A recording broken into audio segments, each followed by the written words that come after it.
खेड़ा खलीलपुर गांव में हुआ है। और जैसा कि भारतीय जनता पार्टी का मैं सच्चा सिपाही हूँ और मैं भी ये चाहता हूँ कि आगे टिकट मुझे मिले और इस क्षेत्र का विकास करने का मुझे सौभाग्य प्राप्त हो। साथ दिया और मुझे किसी लायक बनाया तो मैं इस क्षेत्र में विकास की छड़ी की नहीं रुकने दूंगा। खेड़ा खलीलपुर मंडल का गांव है। सबसे पहले मैंने इसी गांव से स्टार्ट किया क्योंकि जो मैं आता हूं मैं खेड़ा खलीलपुर मंडल में आता हूं, इसलिए पहले मैंने खेड़ा खलीलपुर गांव में शुरुआत की है और मैं सभी गांव में जाऊंगा। इस विधानसभा में जितने भी गांव हैं सभी गांवों में जाकर मैं सबसे अपील करूंगा कि आप लोग मेरे साथ चलें ताकि भारतीय जनता पार्टी के नेतृत्व मुझे देख सकें और आगे टिकट के लिए वो मुझे चुन सकें। श्रीपाल जी, आज रमेश मानवास को मुस्लिम समाज के लोगों ने समर्थन दिया खेड़ा खलीलपुर में। किस तरीका से समर्थन दिया है, कितने लोगों ने समर्थन दिया? अगर हम बात करें आज के कार्यक्रम की तो मुस्लिम समाज पहले भी और आज भी सरकार के और संगठन के साथ है। देश और प्रदेश की तरक्की के लिए हम सब लोग मिलकर के काम करेंगे और उसी कड़ी में ये कार्यक्रम आज है कि भारतीय जनता पार्टी उस क्षेत्र में उन कार्यक्रमों तक, उन लोगों तक भी पहुंचना चाहती है जहां तक पिछली सरकारों ने उनको छोड़ दिया था। ये बहुत बड़ा प्रश्न आपने पूछा है कि मेवात के अंदर जो बिना पर्ची और बिना खर्ची का जो माननीय मनोहर लाल जी का सपना था और आज के वर्तमान में जो मुख्यमंत्री हैं हमारे नायब सैनी जी, जो इसी भावना से जो काम कर रहे हैं कि हमें जो योग्य बच्चे हमने नौकरियों में लिए हैं, तो किसी भी धर्म और जाति का भेदभाव हमने नहीं किया है, इस सरकार ने नहीं किया है। इसी बात को ध्यान में रखते हुए मैं जनता से भी अपील करूंगा कि अपने बच्चों को आप जितना हो सके तालीम दें और आगे इस छोटी छोटी बातों को, धर्म और जाति के बंधनों को तोड़ करके देश और प्रदेश के विकास में अब लग जाएं। सब मिलकर के इस देश को और इस प्रदेश को विकसित राष्ट्र बना के और खुशहाल हरियाणा बनाने के लिए अग्रसर रहेंगे।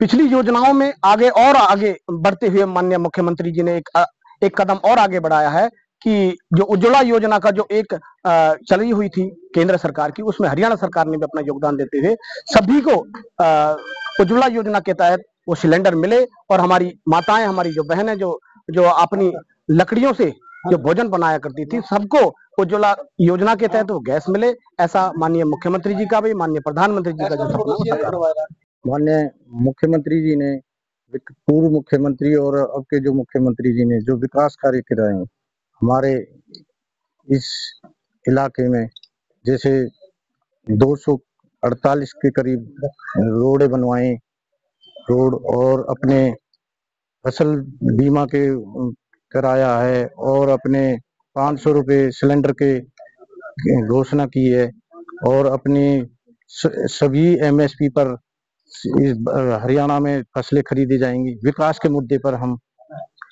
चाहेंगे सबको लेकर। जनता से अपील यही करेंगे कि आप हमारे साथ लगो, भारतीय जनता पार्टी के साथ लगो।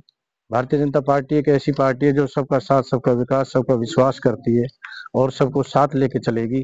जैसा कि अपने मेवात क्षेत्र में लगभग 27 जई बिना पर्ची खर्ची के लगे हैं मुस्लिम भाई और अब लगभग 48 से 50 टीचर लगे हैं जिनमें कोई खर्ची पर्ची का कोई सेटिंगबाजी नहीं हुई।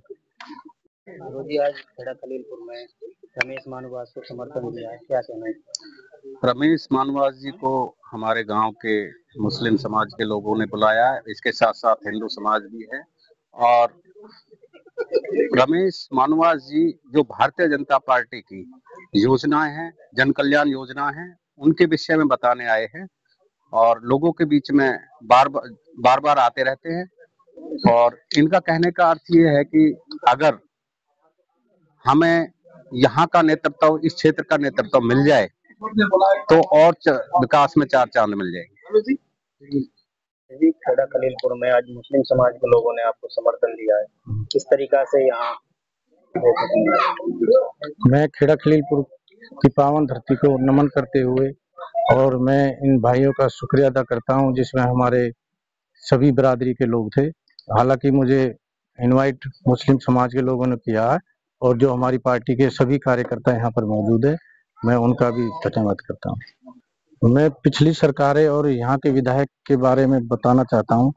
इन्होंने हमारी यहाँ की जनता को बेवकूफ समझ कर लूटा है और इनको पागल समझ रखा है। अपने वोटों के टाइम पे आ जाते हैं, कोई विकास कार्य नहीं किए।